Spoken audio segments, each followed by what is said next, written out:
Hey everybody, it's Jason Blaha here, and once again it's time for another workout, and today is Dynamic Effort Lower Day.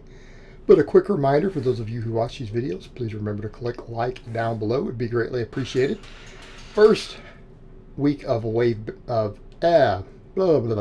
me start that over. First week of a 3-week wave of bands. There, I got it all out in one go. We started a little bit light today, just 201 on the bar with 115 pounds of bands. I will probably increase this over the wave.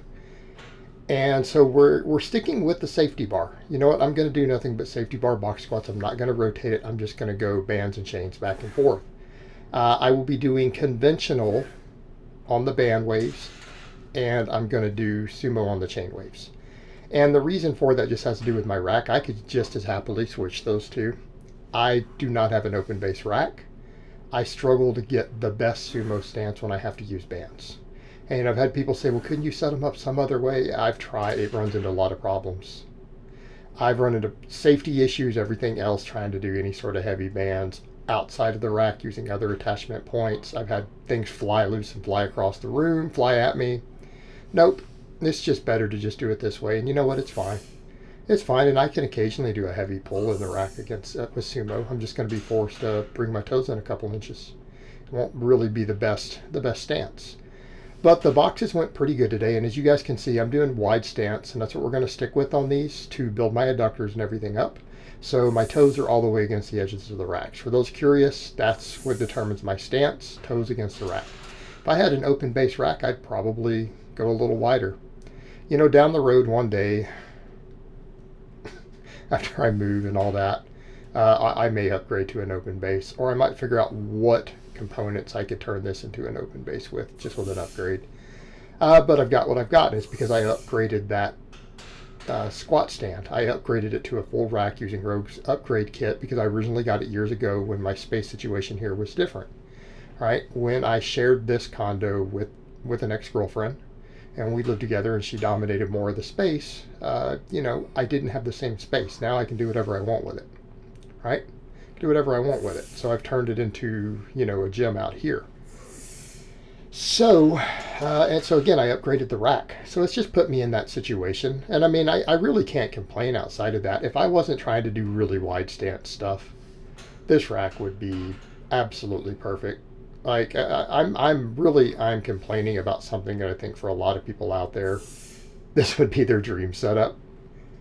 It's a minor point. You know, I'm just looking at what would be slightly better just for my goals. You know what? I'm going to make it work though. Again, I'm very fortunate to have a situation to where I've been able to put together a home gym like this. So again, I don't want to complain too much because again, I'm quite blessed in that regard. But speed work went pretty good. Trying to focus a little more on staying forward, trying to keep that forward lean because I'm going to need it when I go over to power squats. So I'm trying to remember to get in that habit really good because I do see that with some of my lifters. When they do too much box work and they rock too much, when I take them to a back squat, all of a sudden they can't squat anymore. It turns into a really bad Olympic squat. Okay. Whereas in my lifters who really do get that forward lean, every time we pull the box out, they PR, right? They PR. They hit 475 on a box. They're going to squat 500 when I take the box out. Guaranteed. If they keep that bar midfoot. So I'm trying to focus a little more on that as I go. And we're going to do really high sets on these. I'm going to stick with 12 doubles. And we'll just increase the weight through the wave. Same thing, I started the deadlifts a little light. You know, only 285 with 120 bands.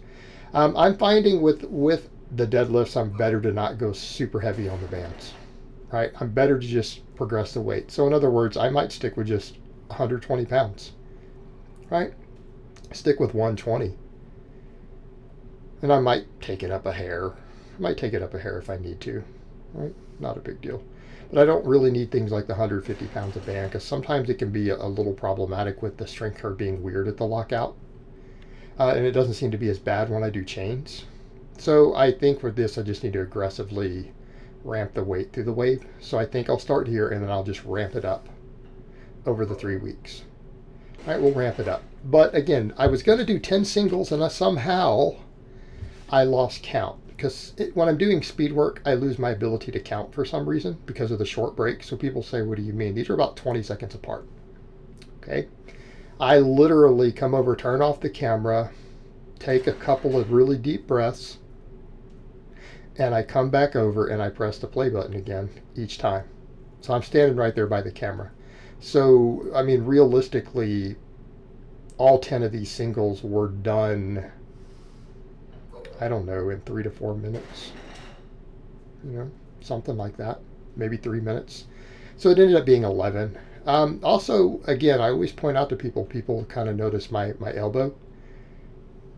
And they notice it on certain lifts but not others. They're like, well, how come on this? It's like because of the camera angle. That is my locked elbow. And there's nothing I can do about it. It's not muscular. It's not,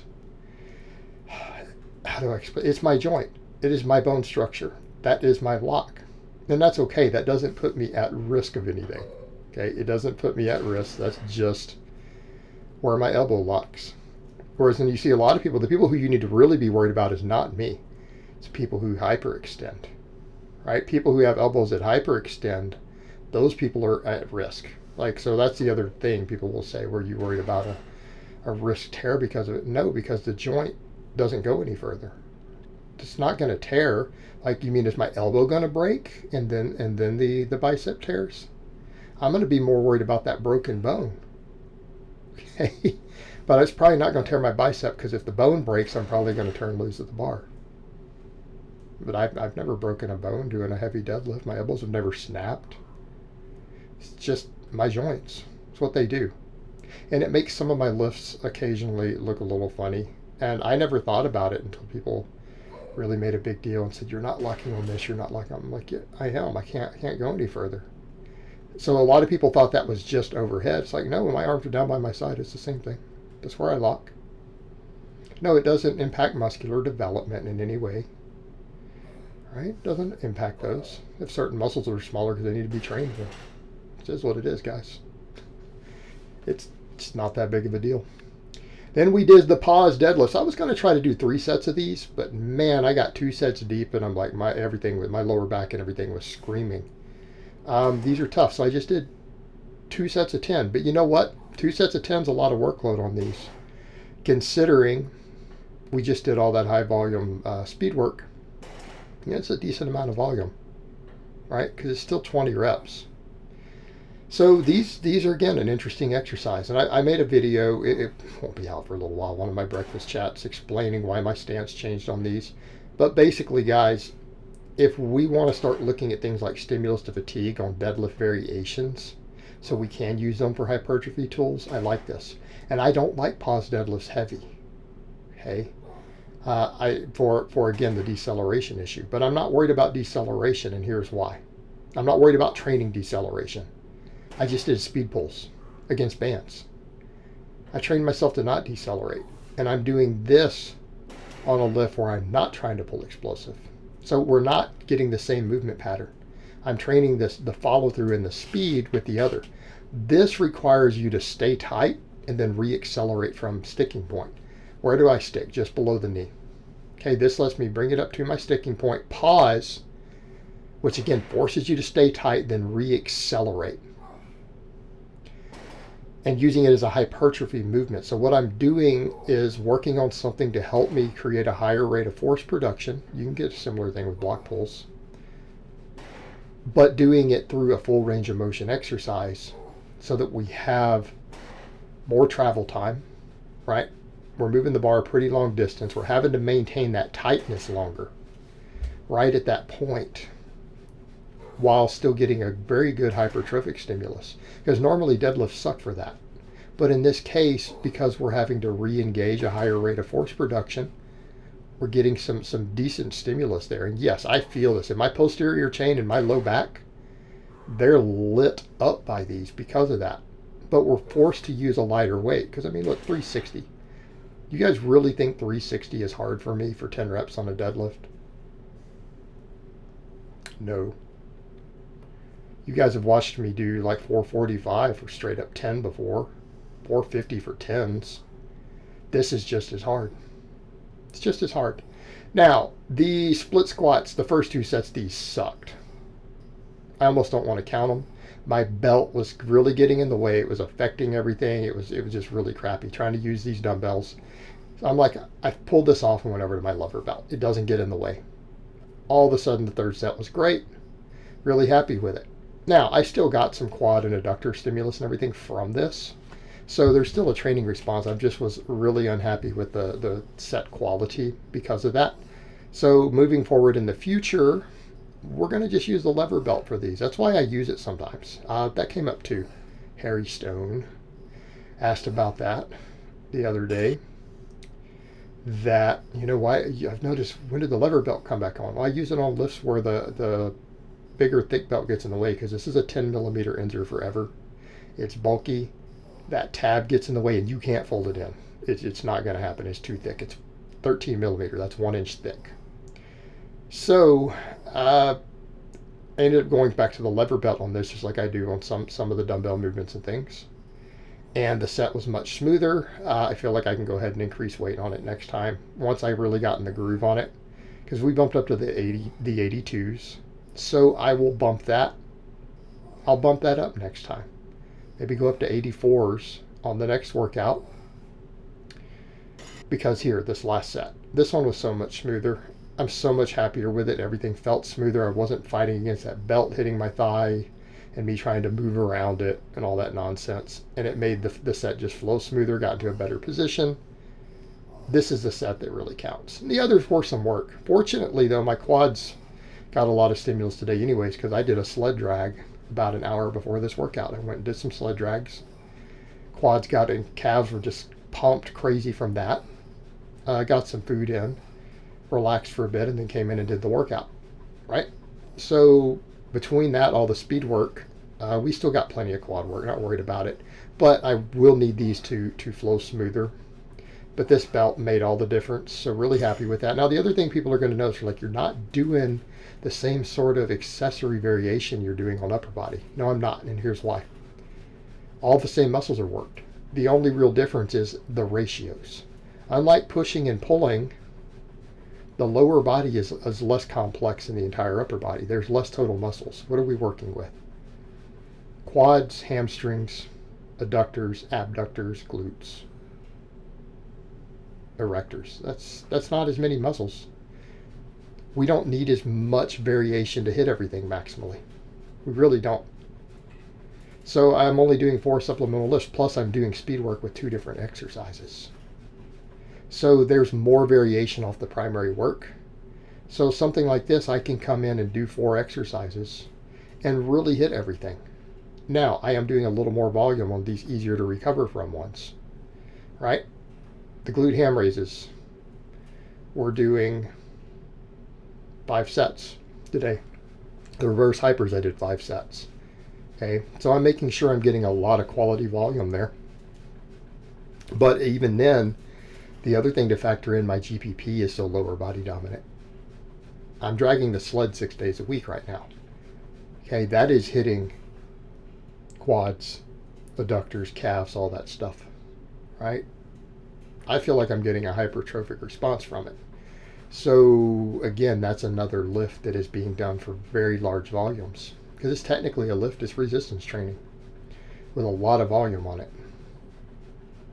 So really the only things that we need to double down on is going to be the posterior chain. It's not getting worked quite as hard. But what did we just do? I mean, we could set aside the split squats, right? We can set those to the side, because we could say, well, those are more quad dominant, but they do hit the glutes and adductors. We had pause deadlifts. Then we're doing 5 sets of glute ham raises, 5 sets of strict reverse hypers. Okay.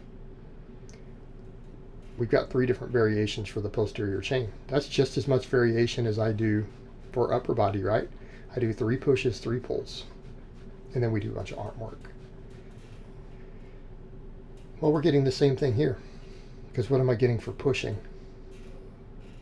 Well, if we pretend the deadlifts aren't helping there, because they are. We got the speed squats. We got the split squats, and then I have the sled drags.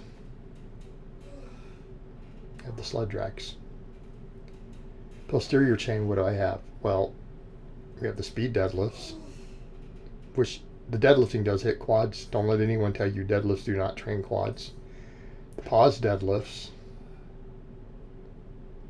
glute ham raises, and reverse hypers. We have 4 exercises. So we're really kind of in that same area. We're at similar volumes. I just don't have a bunch of arm work thrown in, because we don't really need smaller movements. It's just not as nuanced, right?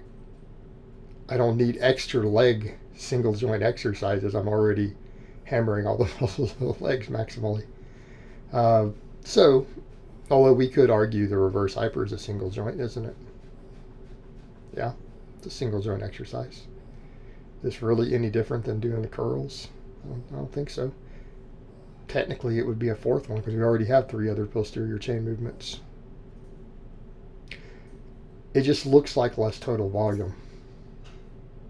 But again, there's more overlap. Anything that works the front does work the back to some extent. There's so much overlap.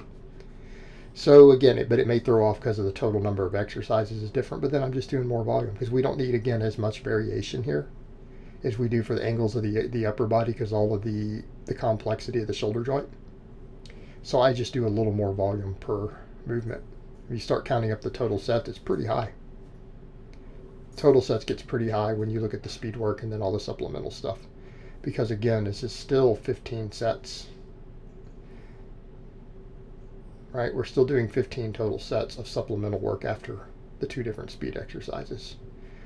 But yeah, so really good workout. Happy with it today. This is going to take a long time to render and upload because of the higher quality footage I'm doing right now. So it's going to be up much later than I finish the workout. All right, guys, really happy with the workout, though, so I hope it's been informative, and I will talk to you next time.